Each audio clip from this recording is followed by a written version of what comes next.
পৃথিবীতে নবী এসেছেন কটা শুনে নিন, 1,24,000। কত? মাথায় রাখুন। রাসূল এসেছে কটা? 313 অথবা 315টা। এবার আসছি, কিতাব এসেছে কটা? কিতাব 104টা। কত কত কত? 104। এগুলো মনে রাখুন। 100টা হলো সহিফা, ছোট ছোট চিরকুট। 100টা কিতাব কার উপরে কটা এসেছে শুনে নিন। আদম নবীর উপরে এসেছে 10টা, ইব্রাহিম নবীর উপরে এসেছে 10টা। কত হলো? 20টা। ইদ্রিস নবীর উপরে এসেছে 30টা। কত হলো? 50টা। আর শীস নবীর উপরে এসেছে 50টা। কত হলো? 100টা। এবার আসছি, 101 নাম্বার কিতাবের নাম কি? কিতাবটার নাম হলো তাওরাত। নবীটার নাম হলো মুসা নবী। কিতাবটি এসেছে হিব্রু ভাষায়। কিতাবটি এসেছে 40 দিন ধরে। কিতাবটি হলো 1000 পারা বা খণ্ড বিশিষ্ট। কত পারা? 1000। এগুলো মনে রাখুন, 1000 পারা বা খণ্ড বিশিষ্ট। কিতাবটি এসেছে রমজান মাসের 6 তারিখ আল্লাহ নাযিল করেছে। 102 নাম্বার কিতাবের নাম কি? কিতাবটার নাম হলো জবুর। নবীটার নাম হলো দাউদ নবী, সুলাইমান নবীর বাপ দাউদ নবী। কিতাবটা হলো 150 পারা বা খণ্ড বিশিষ্ট। কিতাবটি হলো গ্রিক ভাষায়। কিতাবটি এসেছে রমজান মাসের 8 তারিখ আল্লাহ নাযিল করেছে। 103 নাম্বার কিতাবের নাম কি? কিতাবটার নাম হলো ইনজিল। নবীটার নাম হলো ঈসা। কিতাবটি হলো 27 পারা বা খণ্ড বিশিষ্ট। কিতাবটি হলো সুরিয়ানি ভাষায়। কিতাবটি এসেছে রমজান মাসের 18 তারিখে। 104 নাম্বার কিতাবের নাম কি? কিতাবটার নাম হলো কোরআনুল মাজিদ। নবীটার নাম হলো মুহাম্মদ সাল্লাল্লাহু আলাইহি সাল্লাম। কিতাবটি হলো আরবি ভাষায়। কিতাবটি হলো 30 পারা বা খণ্ড বিশিষ্ট। কিতাবটা এসেছে রমজান মাসে লাইলাতুল কদরের রাতে। কিতাবটার পরিচয়টা আপনাদের দিই, তবে সুবহানাল্লাহটা দয়া করে জোরে বলতে হবে। পারবেন? চলো। এই কোরআন আল্লাহর তরফ থেকে জিবরাইলের মাধ্যমে হযরত মুহাম্মদ সাল্লাল্লাহু আলাইহি সাল্লামের উপরে আরবের মক্কা নগরের নিকটবর্তী একটি গুহাটির নাম হলো হেরা। হেরা নামক গুহাতে 610 খ্রিস্টাব্দে 1 ফেব্রুয়ারি সোমবার। কত বললাম? তারিখটা কি বললাম? 610 খ্রিস্টাব্দে 1 ফেব্রুয়ারি সোমবার। এগুলো মনে রাখবেন। আপনি ওয়াজ শুনতে বসেছেন, আলতু ফালতু লোকের কাছে বসেননি, মনে রাখবেন। আজকে তারিখটা কত আছে বাবা একটু বলবেন? বলুন, কথা বলুন না আপনারা। আজ 25 এপ্রিল, তাই তো? আজ বাড়ি যাবেন, বাড়িতে গিয়ে লিখবেন 25/4/2026 কি বার? শনিবার লিখবেন। আর নিচেই লিখবেন 1-2-610 সোমবার। মাইনাস প্লাস করবেন, করলেই কত বছর, কত মাস, কতদিন আগে কোরআন এসেছে আপনি পেয়ে যাবেন। আপনি মুসলমান, আপনি জানবেন না? আপনার কোরআনকে নিয়ে সারা বিশ্ব গবেষণা করছেন, আপনি জানবেন না? আপনি কেমন মুসলমান? চলুন, এই উচিত, এই জিনিসগুলো শিক্ষা দেওয়া উচিত ছিল, প্রাথমিক শিক্ষা এগুলো, ঠিক না বেঠিক? আমরা আপনাদের এই শিক্ষা দিইনি। আপনাদেরকে দিয়েছি কি? কোন ব্যক্তির জীবনী বলেছি, কোন ব্যক্তির কাহিনী কিস্সা বলে আমরা সময় কাটিয়ে দিয়ে চলে গেছি। উচিত ছিল আপনাদেরকে এইভাবে কথাগুলো বলে আপনাদের ব্রেনটাকে কোরআনের প্রতি আনা, হাদিসের প্রতি আনা, বিজ্ঞানের প্রতি আনা। চলো, 610 খ্রিস্টাব্দে 1 ফেব্রুয়ারি সোমবার কোরআনের প্রথম আয়াত নাযিল হলো, ইকরা, রিড, পড়ো পড়ো পড়ো। এই কোরআনে আছে 82 জায়গায় বিভিন্ন অ্যাঙ্গেলে নামাজের কথা। কত জায়গা বললাম? বিভিন্ন অ্যাঙ্গেলে নামাজের কথা আছে 82 জায়গায়। আর লেখাপড়ার কথা কোরআনে আছে 92 জায়গায়। তো কোন সংখ্যাটা বেশি, 82 না 92? তাহলে লেখাপড়ায় পিছিয়ে কেন? মনে রাখবেন, যে জাতি লেখাপড়ায় পিছিয়ে সে জাতি সব দিকে পিছিয়ে। বাংলায় একটা প্রচলিত বাক্য আছে, শত মূর্খ লয়ে আমি স্বর্গে নাহি যাব, দ্বাদশ পণ্ডিত নিয়ে পাতালেই রব। 100 জন মূর্খ মানুষকে নিয়ে স্বর্গে গিয়ে কোনো লাভ নেই, 12 জন শিক্ষিত লোককে নিয়ে নরকটাকে অনেক ভালো। বাংলায় আরেকটা কথা আছে শুনবেন, মূর্খ বন্ধুর থেকে শিক্ষিত শত্রু ভালো। আর একটা বাস্তব অভিজ্ঞতা আপনাদের দিচ্ছি, আপনি একজন শিক্ষিত লোকের সঙ্গে তর্ক বিতর্ক করবেন, আজকে আপনি একজন শিক্ষিত লোকের সঙ্গে তর্ক বিতর্ক করবেন, জিততে না পারলেও কিছু শিখতে পারবেন, ঠিক না বেটা? আপনি একজন শিক্ষিত লোকের সঙ্গে তর্ক করবেন, কিছু তার সঙ্গে জিততে পারবেন না, হয়তো জিততে না পারলে কিছু শিখতে পারবেন। আর একটা মূর্খ লোকের সঙ্গে তর্ক করবেন, অপমানিত লাঞ্ছিত গাল খেয়ে বাড়ি আসবেন। একদম বাস্তব কথা বললাম। এজন্য শিক্ষার এত গুরুত্ব, আমার কোরআন আল্লাহ দিলেন, নবীও বললেন শিক্ষার কথা, কিন্তু দুঃখের আমরা লেখাপড়া শিখিনি। এজন্য আপনাদেরকে বলে যাচ্ছি, আপনারা মাধ্যমিক ছেলেদেরকে যেমন মাধ্যমিক উচ্চ মাধ্যমিক বিএ পাস এমএ পাস আলেম হাফেজ মাস্টার ডাক্তার ইঞ্জিনিয়ার প্রফেসর করাচ্ছেন, সাথে সাথে মেয়েদেরকেও মাধ্যমিক উচ্চ মাধ্যমিক BA pass MA pass আলেমা হাফেজা master doctor engineer professor করাবেন।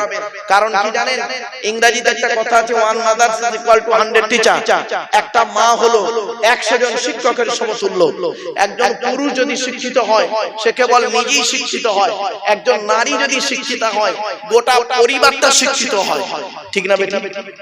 এজন্য আপনাদেরকে আমি অনুরোধ করে যাচ্ছি, অনুরোধ করে বলে যাচ্ছি, হাতে ধরে বলে যাচ্ছি, এই বাচ্চা, এই বাচ্চা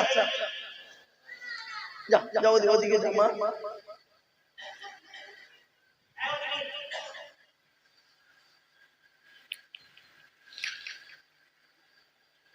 চুপ করে বস, চুপ করে বস, আচ্ছা বস বস, চলে প্লিজ অ্যাটেনশন এদিকে বাবা। এজন্য অনুরোধ করে আপনাদের বলে যাচ্ছি, ছেলেকে ধনী না বানিয়ে জ্ঞানী বানিয়ে যান, ছেলেকে ধনী না বানিয়ে জ্ঞানী বানিয়ে যান। সম্পদ বেশি দিন থাকে না, কিন্তু জ্ঞান মানুষ মরে যাওয়ার পরেও রয়ে যায়।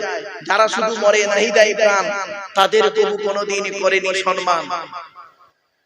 আল্লাহ রাসূল 1500 বছর আগে কথাটা বলে গিয়েছিলেন, কিন্তু আমরা সেটাকে গুরুত্ব দিলাম না, গুরুত্ব দিলাম না, আমরা লেখাপড়ার প্রতি গুরুত্ব দিলাম। রাগ করবেন না, কেউ রেগে যাবেন না বাবা, বাস্তবটাই বলছি। কোরআনের প্রথম ভাষা ছিল ইকরা, রিড, পড়ো পড়ো পড়ো। আর আমাদের প্রথম বাক্য কি জানেন? গেল গেল গেল গেল। পেট শান্তি তো দুনিয়া শান্তি।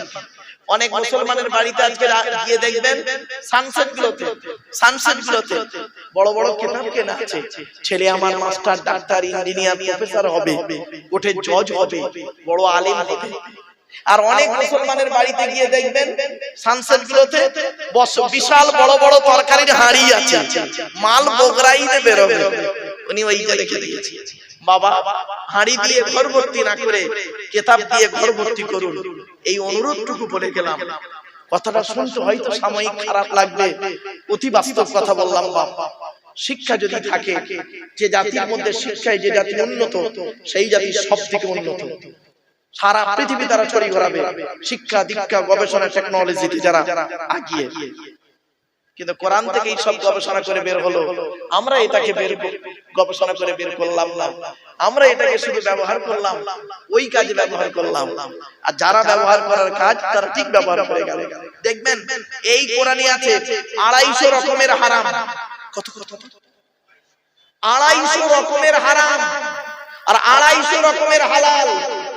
আপনি কটা হারাম জানেন? ওই সুদ খাওয়া, মদ খাওয়া, ঘুষ খাওয়া, বিয়ের পণ নেওয়া, নারী নির্যাতন করা, জমি রাজনীতি করা, উঠমেনে কারেন্ট নেওয়া, আর জানেন না 250 রকমের হারাম আছে এই কোরআনে।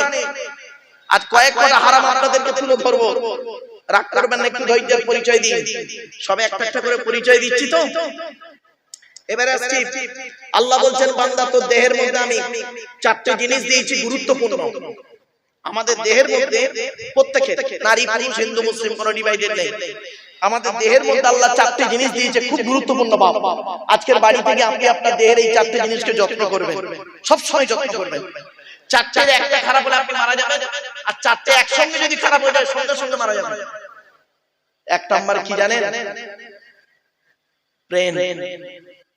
আল্লাহ বলে তোর ব্রেন দিয়েছি, ভালো চিন্তা করবি, লোকের গোঁজা মারা চিন্তা করিস না, ভালো চিন্তা করবি, তোর ব্রেন দিয়েছি, আমার কোরআনকে নিয়ে গবেষণা করবি, চিন্তা ভাবনা করবি, আমার কোরআনকে নিয়ে কি করবি, গবেষণা চিন্তা ভাবনা করবি, তাহলে দেখবি দুনিয়াতেও শান্তি সম্মান পাবি, আমি মেধা শক্তি তোর বাড়িয়ে দেবো। জোরে বলো।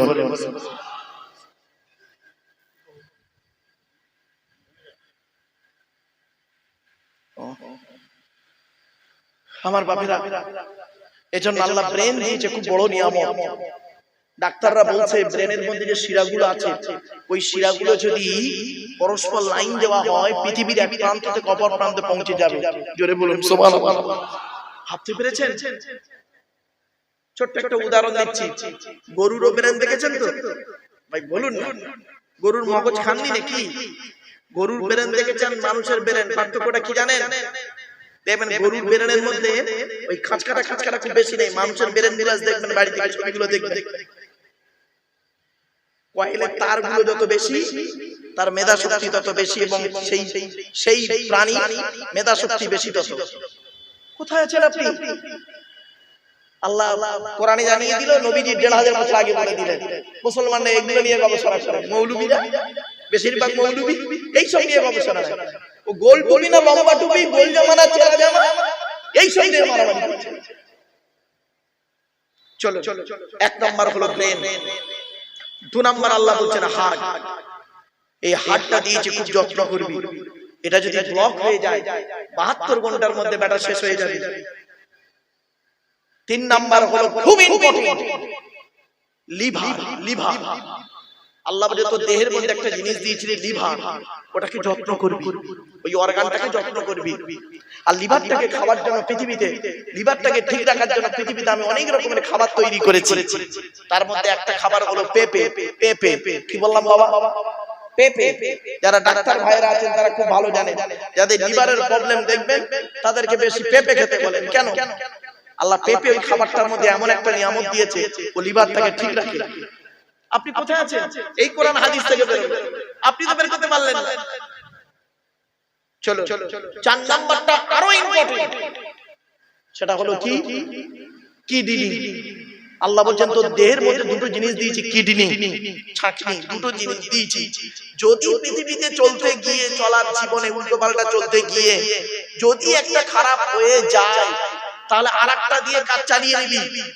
আর দুটোই যদি খারাপ করে ফেলেছিস, তাহলে বাঁচার আশা ছেড়ে দিবি, ডায়ালিসিস করতে করতে শেষ হয়ে যাবি। কি ভাবলেন? আল্লাহ নবী বলেছেন তোমরা বেশি বেশি করে পানি পান করো। স্বচ্ছ পানি নবীজি পান করতে ভালোবাসতেন। নবীজি স্বচ্ছ পানি পান করতে বেশি ভালোবাসতেন। নবীর প্রিয় খাবারগুলো কি? আপনারা তো নবী নবী নবী নবী করে খুব চিৎকার করেন, নবীর ভক্ত দেখেন। আই লাভ মুহাম্মদ সাল্লাল্লাহু আলাইহি ওয়াসাল্লাম, কিরম ভালোবাসা! এই মুখে নবী নবী করা না, নবীর হাদিসগুলোকে প্র্যাকটিক্যাল করার নাম হলো ভালোবাসা। ঠিক না বেঠিক? নবীজির প্রিয় খাবারগুলো কি কি ছিল? আপনি সেই খাবারগুলো বাড়িতে গিয়ে খাবেন। ১ নাম্বার নবীর প্রিয় খাবার ছিল স্বচ্ছ পানি। নবীজি স্বচ্ছ পানি পান করতে ভালোবাসতেন, আর্সেনিক মুক্ত পানি পান করতে নবীজি ভালোবাসতেন। মেডিকেল সায়েন্স গবেষণা করে বলছেন একজন মানুষের প্রাপ্তবয়স্ক মানুষের জন্য সারা দিনে তার কমসে কম ৪ থেকে ৬ লিটার পানি পান করতে হবে। তা আপনি সারা দিনে ক লিটার পানি পান করেন? ২ লিটার হয়। সারা দিনে ৩ গ্লাস পানি পান করেন। সকালবেলা একবার, সকালে ১ গ্লাস, দুপুরে ১ গ্লাস, রাতে ১ গ্লাস, বাকি সব পান, তেরেঙ্গা, কন্নি, গুটকা, শান্তি অশান্তি, চা, এইসব খেয়ে দিন কাটান। তা আপনার শরীর খারাপ হবে না? হবে না? আপনি আল্লাহকে দোষ দিয়ে বসে আছেন। আসুন, ১ নাম্বার নবীর প্রিয় খাবার ছিল স্বচ্ছ পানি। ২ নাম্বার নবীর প্রিয় খাবার ছিল খেজুর। ৩ নাম্বার নবীর প্রিয় খাবার ছিল মধু। একটা বৈজ্ঞানিকরা গবেষণা করে বলছিল মারাত্মক জিনিস। এরপরে নবীর প্রিয় খাবার ছিল কি জানেন? ফলের মধ্যে নবীজি সিজনের ফলগুলো খেতে ভালোবাসতেন। সিজনের ফল, তার মধ্যে 2টো ফল বেশি খেতেন। একটা হলো রুম্মান, মানে আনার, বেদানা। এই খাবারটা, এই ফলটা নবী খেতে ভালোবাসতেন। আরেকটা হলো কি জানেন? বাতিকুল আহমার, তরমুজ, লাল তরমুজ খেতে নবী ভালোবাসতেন। আর বৈজ্ঞানিকরা গবেষণা করে দেখছে এই রোজারা রাখে তাদের তরমুজ কত উপকার। কোথায় আছেন আপনি? এরপরে নবীজি গোস্ত খেতে, গোস্ত বা মাংস খেতে ভালোবাসতেন। গোস্ত বা মাংস বলেছি বলে আমার কিছু মুরব্বী আছে ভুলভাল বোঝে, তারা আবার ফতোয়া মারে, মূর্খ তো। ওই মাংস বলেছি দেখি একজন, আপনি মওলানা সাহেব লোক মাংস বললেন কেন, গোস্ত বলতে পারলেন না? আর যে সভাপতি ছিল সে আমার ছাত্র, বলে স্যার মূর্খ লোক, বাদ দেন। আরে গোস্তটা হলো ফার্সি ভাষা, গোস্ত আরবি নয়। গোস্ত শব্দটা আরবি নয় বাবা, ওটা ফার্সি শব্দ। গোস্ত আরবিতে বলে লাহাম, লাহাম। ইংরেজিতে বলে মিট, বাংলায় বলে মাংস। তা বাংলায় ওয়াজ করছে, তা মাংস বলে ক্ষতি কি? ঈমান চলে যাবে? আশ্চর্য, লেখাপড়া কম থাকলে হবে। চলো চলো, নবীজি দুটো গোস্ত খেতে ভালোবাসতেন। কোন গোস্ত? বকরির পাঁজরের গোস্ত খেতে নবী ভালোবাসতেন। বকরির পাঁজরের গোস্ত। আরেকটা হলো মোরগের গোস্ত খেতে নবী ভালোবাসতেন। এবার আসছি, নবীজি পানিতে এই অনেকদিন পানি না হয়ে যে পানিটা হয়, প্রথম পানি বৃষ্টি পানি হয়, তো ওই পানিতে ভিজতে নবীজি ভালোবাসতেন, মাঝে মাঝে ভিজতেন। ভাবতে পেরেছেন? নবীজির প্রিয় খাবার ছিল দুধ। নবীজির প্রিয় খাবার ছিল রায়তা। রায়তা বোঝেন? রায়তা, রায়তা যারা খায় হোটেলে খায়, রায়তা কিরকম হয়? টক দই আর ওই কিছু ফল কুচিয়ে টক দই দিয়ে যেটা তোর ওইটা খেতে নবী ভালোবাসতেন। এত প্রোটিন প্রোটিন খাবার নবীজি খেতে ভালোবাসতেন। আর আপনি সেই খাবারগুলো খান কোনোদিন ভাবেননি। চলো, সবজির মধ্যে দুটো সবজি খেতে নবী ভালোবাসতেন। দুটো সবজি, একটা সবজি আপনারা সকলে জানেন, কদু, লাউ। লাউ লাউ এটা সকলে জানেন। আর একটা সবজি শুনুন, কচি শসা। কি বললাম বাবা? কচি শসা খেতে নবী ভালোবাসতেন। কানাডার টরন্টো ইউনিভার্সিটি অ্যানাটমি বিভাগের প্রফেসর, বিখ্যাত পণ্ডিত বৈজ্ঞানিক উইলিয়াম হার্ভে, উনি বলছেন যে হযরত মুহাম্মদ সাল্লাল্লাহু আলাইহি সাল্লামের প্রিয় খাবার সবজি ছিল দুটো। এক নাম্বার ছিল লাউ বা কদু, আর দুই নাম্বার হলো কচি শসা। কেন? তো শসাকে নিয়ে উনি গবেষণা করতে গিয়ে বললেন লাস্টে যে সর্বনাশ, শসা এমন একটা খাবার যে খাবারটা খেলে ব্রেন ঠিক থাকে, সুগার ঠিক থাকে, প্রেসার ঠিক থাকে, হার্ট ঠিক থাকে, পেট পরিষ্কার হয়, লিভার ঠিক থাকে, রক্তের উপকার হয়। শসা নিজে হজম হতে পারুক আর না পারুক, অপরকে হজম করে মাল বের করে দেয়। এমনকি দেহের মধ্যে পানির প্রবলেম হলে শসা খেলে পানি সেটাকে পানির কাজটা শসা করে দেয়।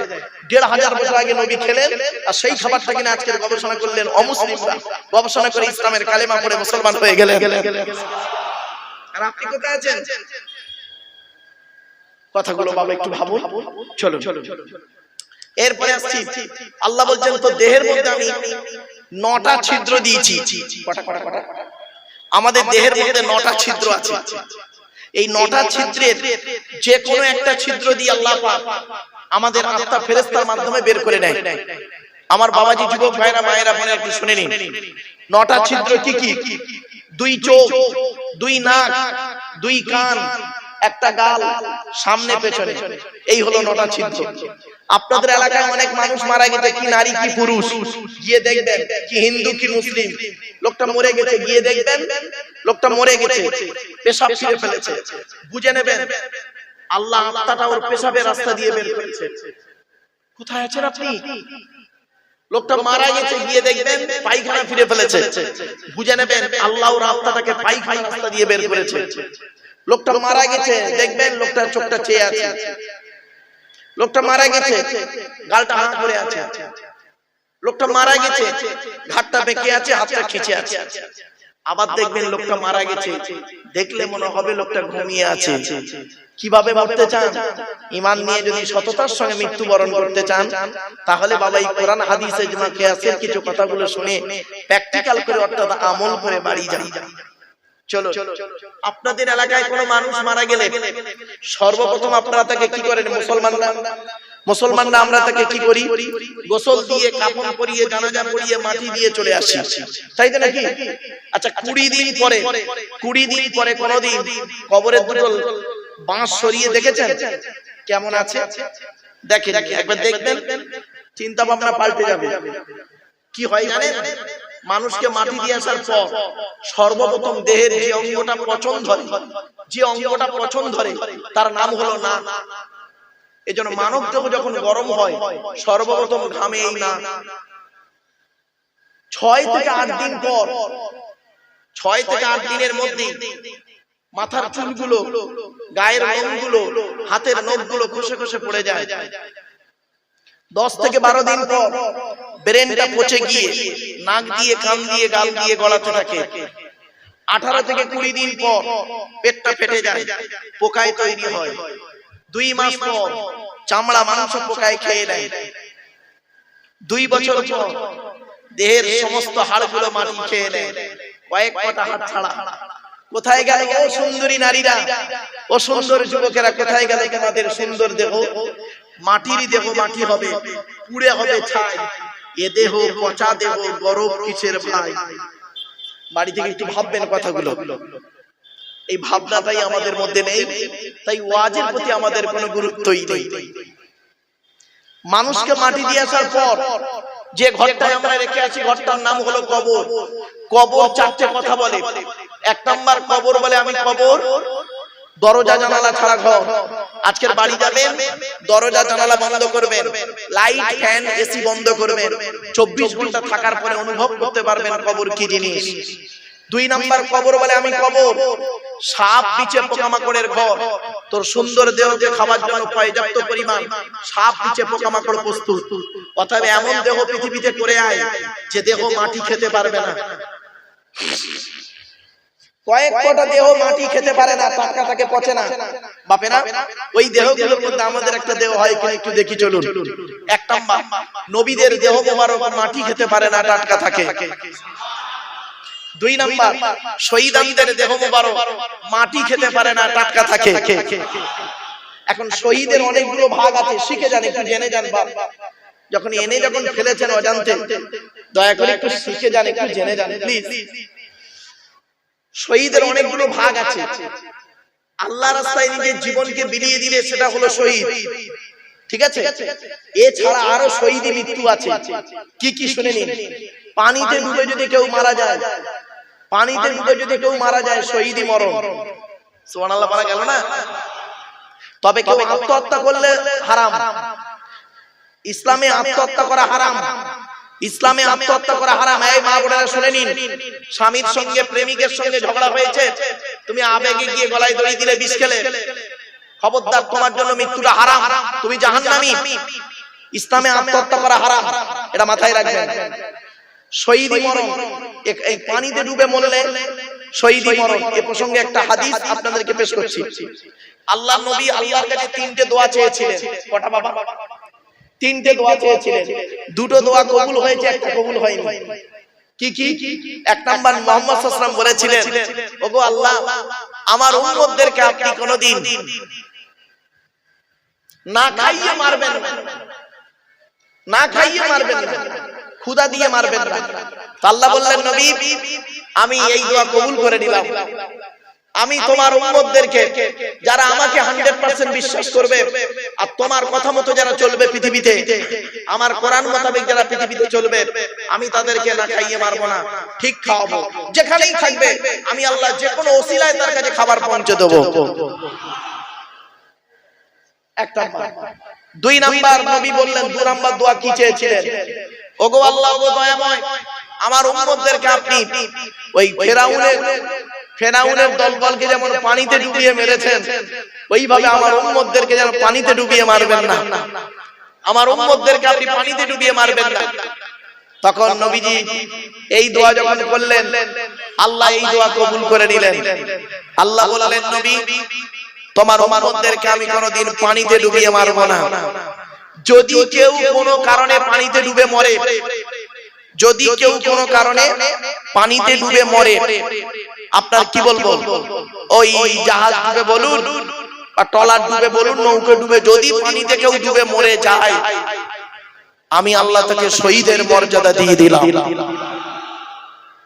এরপরে আসছি, আগুনে পুড়ে যদি কেউ মারা যায়, আগুনে পুড়ে মারা গেলে শহীদি মরণ, তবে আত্মহত্যা করলে হারাম। আবার দেখুন, অজানা রোগে যদি কেউ মারা যায়, অজানা রোগ, অজানা রোগে যদি কেউ মারা যায় শহীদি মরণ। জ্বর সর্দিতে যদি কেউ মারা যায় শহীদি মরণ। বগলে ফোঁড়া হয়ে যদি কেউ মারা যায় শহীদি মরণ। পেটের রোগে যদি কেউ মারা যায় শহীদি মরণ। কোন মেয়ে ছেলে বাচ্চা হতে গিয়ে যদি মারা যায় শহীদি মরণ। আপনি কি ভাবছেন? বাড়ি থেকে ভাববেন। এরপরে আসছি, দিয়াল চাপা পড়ে যদি কেউ মারা যায়, দিয়াল চাপা পড়ে যদি কেউ মারা যায় শহীদি মরণ। তো এক নাম্বার হলো নবীদের দেহ মোবারক মাটি খেতে পারে না, টাটকা থাকে। দুই নাম্বার হলো শহীদানদের দেহ মোবারক মাটি খেতে পারে না, টাটকা থাকে। তিন নাম্বার হলো মোকাম্মাল কোরআনী হাফেজের দেহ, মোকাম্মাল কোরআনী হাফেজের দেহ মাটি খেতে পারে না, টাটকা থাকে। এজন্য আপনাদেরকে করজোড়ে বলে যাচ্ছি, বাপ আমার মা বোনরা শুনে নিন, পেট থেকে যদি আল্লাহ একটা সন্তান দেয়, ওই একটা সন্তানকে অন্তত কোরআনে হাফেজ করাবে, কোরআনে হাফেজ করাবেন। হাফেজের মর্যাদা এত বেশি আপনারা জানেন না। বাপেরা শুনে রেখে দিন, কোন হাফেজ সাহেব যদি মারা যায়, কিয়ামতের মাঠে ওই হাফেজ সাহেবের বাপ আর মায়ের মাথায় আল্লাহ নূরের টুপি পরাবে। এজন্য বাবা অনুরোধ করে বলে যাচ্ছি, আপনাদের মাথায় ঢোকানো আছে হাফেজ সাহেব ওলি সাহেব বলে খাওয়াবে কি, খাবে কি? রিজেকের মালিক হলো আল্লাহ। কোরআনে আল্লাহ পাক বলেছেন, পাঁচটা জিনিস বান্দা কারোর বলার ক্ষমতা নাই, আমি আল্লাহই জানি। পৃথিবীর কোনো ব্যাটার বলার ক্ষমতা নাই, 100% আমি আল্লাহ জানি। এক নাম্বার কোরআন বলছে, ইন্নাল্লাহা ইনদাহু ইলমুস সাআ, কিয়ামত কবে হবে বান্দা তোরা কেউ জানিস না, আমি আল্লাহই জানি। তবে কিয়ামতের কিছু নিদর্শন আমি আল্লাহ আমার নবীকে জানিয়ে দিয়েছি। সেই নিদর্শনগুলো দেখেই বুঝতে পেরে যাবি যে এবার পৃথিবী ধ্বংসের দিকে। সেই কিছু নিদর্শন আজ আপনাদের বলবো, দেখে যাবেন না কেউ বলবো আজকে। দুই নাম্বার আল্লাহ বললেন, ওয়ায়ুনাজ্জিলুল গায়স, কোন মেঘে কতটা কখন পানি বর্ষণ হবে বান্দা তোরা কেউ জানিস না। যদি বলেন হুজুর আবহাওয়া দপ্তর তো বলে, আবহাওয়া দপ্তর কি বলে শুনবেন। সম্ভাবনা আছে এত কিলোমিটার বেগে ঝোড়ো হাওয়া বইতে পারে, ঠিক না বেঠিক? আকাশে মেঘ উঠেছে, বৃষ্টি হবে, সেই মেঘ চলে গেল সাইডে, পরিষ্কার হয়ে গেল, অন্য জায়গায় বৃষ্টি হলো। আল্লাহ বলে বান্দা 100% পৃথিবীর কারোর বলার ক্ষমতা নাই। তিন নাম্বার হলো ওয়ায়ালামু মা ফিল আরহাম, মায়ের পেটে কি আছে, চোর হবে না ডাকাত হবে, আলেম হবে না হাফেজ হবে, কারোর বলার কোনো ক্ষমতাই নেই। এখানে অনেকে মনে মনে ভাবছেন নবীর ছেলে নবী হবে, খবরদার নয়, ভাববেন না নবীর ছেলে নবী হবে না, হবে এমন কোনো গ্যারান্টি নেই। পীরের ছেলে পীর হবে এমন কোনো গ্যারান্টি নেই। ডাক্তারের ছেলে ডাক্তারি হবে এমন কোনো গ্যারান্টি নেই, ঠিক না বেটি? পরিশ্রম করতে হবে, যদি আল্লাহ তকদিরে রাখে তবেই সে ডাক্তারের ছেলে ডাক্তার হবে, মাস্টারের ছেলে মাস্টার হবে, পরিশ্রম করতে হবে, ঠিক না বেটি? কথাগুলো বুঝতে পারছেন? অসুবিধা হচ্ছে আপনাদের? এরপরে 4 নাম্বার হলো ওয়ামা তাদরি নাফসুম মাযা তাকসিবু গাদা, আগামী কাল বান্দা কি খাবার খাবে, কত টাকা উপার্জন করবে, কোথায় খাবে, এ বলার ক্ষমতা কারণ নাই। আমি আল্লাহই জানি তুমি কোথায় খাবে আগামী কাল। অনেকে মনে মনে ভাবছেন মারুফ ভাই আপনি কি বলছেন, কি বলছেন? আমার ঘরের ফ্রিজে আজকে গোশত রাখা আছে, আমার স্ত্রী কালকে আলু দিয়ে রান্না করবে, আমি খাবো দুপুরবেলা। আল্লাহ বলে শোন, তোর স্ত্রী রান্না করে দেবে, তুই বেসিনে হাতটা দিয়ে গালে ভাত তুলবি, হঠাৎ তোর মোবাইলটা বেজে উঠবে, কে ফোন করেছে? তোর বড় শালা ফোন করেছে। ফোনটা রিসিভ করবি, ওদিকে তোর বড় শালা বলবে দুলা ভাই আব্বা মরে গেছে। খাওয়া শেষ, দেগঙ্গায় চায়ের দোকানে বসে ঘুগনি আর রুটি খাচ্ছে বেলা 2টার সময়। খাবার কথা কি ছিল? আল্লাহ বলেন মা তাদরি নাফসুম মাযা তাকসিবু গাদা, আগামী কাল বান্দা কি খাবার খাবে, কোথায় খাবে, কত কতটা উপার্জন করবে, লাভ হবে না লস হবে, এ বান্দা বলার কোনো ক্ষমতাই নেই। 5 নাম্বার হলো ওয়ামা তাদরি নাফসুম বিআইয়ি আরদিন তামুত, কোন জমিনে কোথায় কি অবস্থায় কেমন করে কবে তোমার মৃত্যু হবে বান্দা তুমি জানো না, আমি আল্লাহই জানি। হয়তো অনেকে মুরব্বীরা মনে মনে ভাবছেন আমার মৃত্যু আমার ঘরেই হবে। আল্লাহ বলছেন নবী তুমি বলে দাও কুল্লাউ কুনতুম ফি বুয়ুতিকুম লাবারাসাল্লাযীনা কুতিবা আলাইহিমুল কতলু ইলা মাদাজিহিম, নবী তুমি বলে দাও মৃত্যু যদি তোমার যুদ্ধের ময়দানে কপালে লেখা থাকে ঘরের বিছানায় শুয়ে থাকবে, কৌশল করে ঠিক ওই জায়গায় পৌঁছে দেওয়া হবে। কিছু বুঝতে পারছেন বাবা? তাই এজন্য আপনাদেরকে অনুরোধ করে বলে যাচ্ছি, তাহলে 1 নাম্বার হলো নবীদের দেহ মোবারক মাটি খেতে পারে না, 2 নাম্বার হলো শহীদানদের দেহ মোবারক, 3 নাম্বার হলো মুকাম্মাল কোরআনে হাফেজের দেহ মাটি খেতে পারে না, 4 নাম্বার হলো হাক্কানি আলেমের দেহ মাটি খেতে পারে না। হাক্কানি আলেম কি আলেম? জোরে বলুন মা।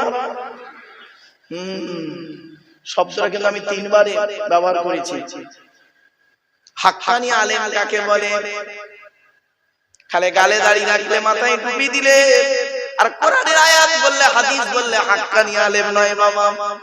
আল্লাহর নবী বলেছেন আল্লাহু আজওয়াদু জুদান ওয়া আনা আজওয়াদু বানি আদম ওয়াজদুহুম বাদি রাজুলুন আলিমা ইলমান ফানাশরাহু ইয়াতি ইয়াউমাল কিয়ামাতি আমিরান ওয়াহিদা। আল্লাহর নবী বলেন আল্লাহ হলেন সবথেকে বড় দাতা, আল্লাহর পরে বড় দাতা হলাম আমি মুহাম্মদ সাল্লাল্লাহু আলাইহি সাল্লাম। আমার পরে বড় দানশীল ব্যক্তি কে জানো? পৃথিবীর ওই আলেম, ওই জ্ঞানী লোকটা যিনি জ্ঞান অর্জন করেছেন, জ্ঞান মোতাবেক নিজে চলেছেন, সমাজের মানুষকে বলেছেন, তার জ্ঞান থেকে মানুষ উপকৃত হতে পেরেছে, ওই শ্রেণীর জ্ঞানী লোকেদেরকে কিয়ামতের মাঠে আল্লাহ এক একটা দলের আমির নেতা করে তুলবে। 1 নাম্বার জ্ঞান অর্জন করতে হবে, জ্ঞান মোতাবেক আগে নিজে চলতে হবে, তারপর লোককে বলতে হবে। শুধু বললে হবে না, লোক যেন এই শোনা থেকে উপকৃত হতে পারে এমন ওয়াজ করা চলবে না বাবা। আজ আমি ওয়াজ করে চলে যাব, কালকে আপনারা মারামারি লেগে যাবেন, আর আপনারা যদি জাহান্নামে যান সর্বপ্রথম আমাকেই দেখতে পাবেন। আল্লাহ বলে তোর বক্তব্যের মাধ্যমেই এরা সাধারণ মানুষ মারামারি করে মরে যায়, তুই আগে জাহান্নামে। কোথায় আছেন? এজন্যই বলেছিলাম বাবা 1 ঘন্টা লেকচার দিতে গেলে 3 ঘন্টা বই পড়তে হবে।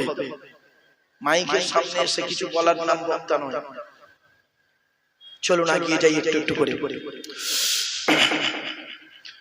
এবার আসছি হাক্কানি আলেম। আল্লাহ রাসূল বলেছেন কোন আলিমান, হাক্কানি আলেম হও।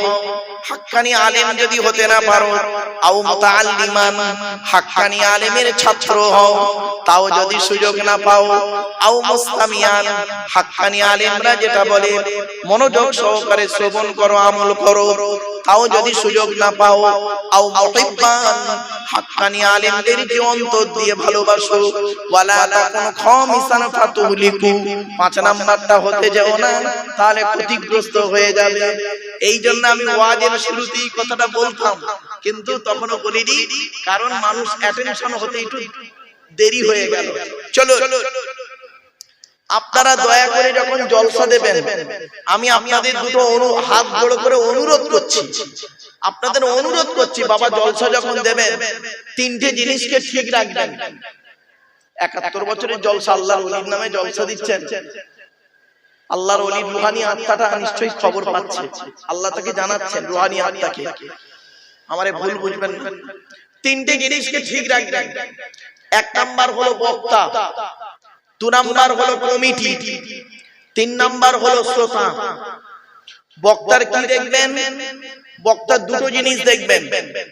1 নাম্বার দেখবেন বক্তাটি সত্যিকারের আলেম কিনা, সত্যিকারের আলেম কিনা, এডুকেটেড পারসন কিনা, শিক্ষিত মানুষ কিনা। শুধু বক্তাটার ডিগ্রি থাকলে হবে না, বক্তাটার আমল আছে কিনা দেখবেন। বক্তা নিজে 5 ওয়াক্ত নামাজ পড়ে কিনা, বক্তাটি রমজান মাসে রোজা রাখে কিনা, বক্তাটি ওর বাবা-মার ভাত দেয় কিনা, বক্তাটি ওর ভাই বোনের ফারাই দিয়ে অংশ দিয়েছে কিনা, বক্তাটি ওর প্রতিবেশীর সঙ্গে ভালো আচরণ করে কিনা, বক্তাটি ওর ছেলে মেয়ের দায়িত্ব পালন করে কিনা, বক্তাটি ওর স্ত্রীর হক আদায় করে কিনা, বক্তাটির চরিত্রটা ঠিক আছে কিনা। আমি বলিনি আমারে ভুল বুঝবেন না বাবা, বক্তারি কোন নেশাভান করে কিনা। আল্লাহর নবী বলেছেন কুল্লু মুস্কিরিন হারাম, প্রত্যেকটা নেশাদ্রব্য জিনিস মস্তিষ্কের বিকৃতি ঘটায়, ওটা হলো হারাম। বাড়ি থেকে একটু ভাববেন, আমরা মদখোরদের ঘৃণা করি, সুদখোরদের ঘৃণা করি, জেনাখোরদের ঘৃণা করি, তাই না? আরো ঘৃণার পাত্র অনেক আছে, তাদেরকে আমরা শ্রদ্ধা করি। বলবো বলবো কি বলো, আমরা মদখোর সুদখোর জেনাখোরদের কি করি? ঘৃণা করি না? আরে বলুন না, ঘৃণা করি। আর আরো এরকম এর থেকে আরো কঠিন কঠিন হারাম করা যে তাদেরকে আমরা শ্রদ্ধা সম্মান করি। তো দুই একটা বলি, কলমের হারামি কোনা, শিক্ষিত মানুষ কলমের হারামি কোনা, তো ওটা নয় বাদ দিলাম। অনেক কোরআন হাদিস জানে না, কিন্তু কোরআন হাদিস জানে। গালে দাড়ি মাথায় টুপি বড় পাঞ্জাবি, গালে দাড়ি মাথায় টুপি বড় পাঞ্জাবি, দিল্লি বোম্বাই মিরাট সুরাট গুজরাট হায়দ্রাবাদ আহমেদাবাদ লখনউ বেনারস আসাম ত্রিপুরা মেঘালয় মণিপুর ইম্ফল যোধপুর জয়পুর ভাইজাগ পাটনা কটক ভুবনেশ্বর ব্যাঙ্গালোর চেন্নাই থেকে শুরু করে কর্ণাটকের কোচি পর্যন্ত কি হলো? মাদ্রাসা মসজিদের নামে চাঁদা তুলে, মাদ্রাসা মসজিদের নামে চাঁদা তুলে নিজের গাড়ি বাড়ি বিল্ডিং করে নিল। আল্লাহর কোরআন বলছে, আমি বলি নাই, আল্লাহর কোরআন বলছে যারা ইতিমের মাল খেয়ে নেয় তারা তাদের নিকৃষ্ট পাপী হলো, তারা যারা ইতিমের মাল খায়। খবরদার বাপেদের বলে যাচ্ছি, বাপ মারা গেছে, চাচা বেঁচে আছে, ছোট ছোট ভাইপোদের সম্পত্তি চাচা নিজের নামে রেকর্ড করে বসে আছে, উনি আবার হাজি সাহেব। তোমাকে হাজি সাহেব বললো কে? তোমাদের মাথায় ঢোকানো আছে সারা জীবন পাপ করবে, 80 বছর বাঁচলে 75 বছর বয়স পর্যন্ত হরদম পাপ করবে, লোকের পাপ কাজ করে যাবে। আর 75 বছর বয়সে মক্কায় গিয়ে মদিনায় গিয়ে নবীজির রওজা মুবারকে গিয়ে সালাম দেবে, আর ওখানে হজরে আসওয়াদ নামক একটা পাথর আছে, পাথরে গিয়ে চুমা দেবে, সমস্ত পাপ তোমাদের জিরো হয়ে যাবে। তাই যদি হতো নবীজি এটাই বলে যেতেন, সারা জীবন যা পাপ করবি করবি, পৃথিবীতে পাপ যখনই থাকবি সেখানে পাপ করবি, করার পরে একবার কোন রকম কষ্ট করে মক্কায় চলে আসবি, এসেই তোরা খালি হজরে আসওয়াদে চুমা দিবি, ব্যাস তোরা খালাস হয়ে যাবি। তাহলে এই কোরআনটার পাঠানোর দরকার ছিল না, এই কোরআনটা পাঠানোর দরকার ছিল না। এই কোরআনের 6666টা আয়াত, কেউ বলেছেন 6236টা আয়াত, 3,23,215টা অক্ষর। এই কোরআন 22 বছর 9 মাস 14 দিন, কম বেশি 23 বছর ধরে কোন ঘটনাকে কেন্দ্র করে, কোন ব্যক্তিকে কেন্দ্র করে, কোন বস্তুকে কেন্দ্র করে কোরআনের আয়াতগুলো নাযিল হয়েছে। 6000 আয়াত নাযিল হয়েছে, 12,000 জায়গায় নাযিল হয়েছে। বলো আমার বাপেরা, কথাগুলো শুনতে সাময়িক একটু খারাপ লাগবে, কিন্তু অতি বাস্তব কথা বললাম, আমাকে ভুল বুঝবেন না। আল্লাহ রাসূল বলেছেন, আচ্ছা আগে কোরআনটা বলি। কোরআনের কথায় লেখা আছে 4 নম্বর পারা 17 নম্বর পৃষ্ঠার 14 নম্বর লাইন, সূরার নাম সূরা নিসা 10 নম্বর আয়াত। ইন্নাল্লাযীনা ইয়াকুলুনা আমওয়ালাল ইয়াতামা যুলমান ইন্নামা ইয়াকুলুনা ফি বুতুনিহিম নারা ওয়া সায়াসলাউনা সাঈরা। আল্লাহর কোরআন বলছে, নিশ্চয়ই যারা ইতিমের মাল খেয়ে নেয়, ইতিমের মাল যারা ভক্ষণ করে, তারা তাদের পেটে নরকের আগুনগুলো ঢোকাতে শুরু করে। আমি আল্লাহ তাদের জন্য সাঈর নামক জাহান্নাম নির্ধারিত করে রেখে দিয়েছি। আপনি কি ভাবলেন? আল্লাহর নবী বলেছেন, মান আওয়া ইয়াতীমান ইলা তাআমিহি ওয়া শারাবিহি আওজাবাল্লাহু লাহুল জান্নাহ। কোন ব্যক্তি যদি কোন ইতিম বাচ্চার মাথায় হাত বুলায়, কোন ব্যক্তি যদি কোন ইতিমকে আশ্রয় দেয়, কোন ব্যক্তি যদি কোন ইতিমকে খাবার খাওয়ায়, কোন ব্যক্তি যদি ইতিমকে পানি পান করায়, আওজাবাল্লাহু লাহুল জান্নাহ, ওই ব্যক্তির জন্য জান্নাত ওয়াজিব হয়ে যায়।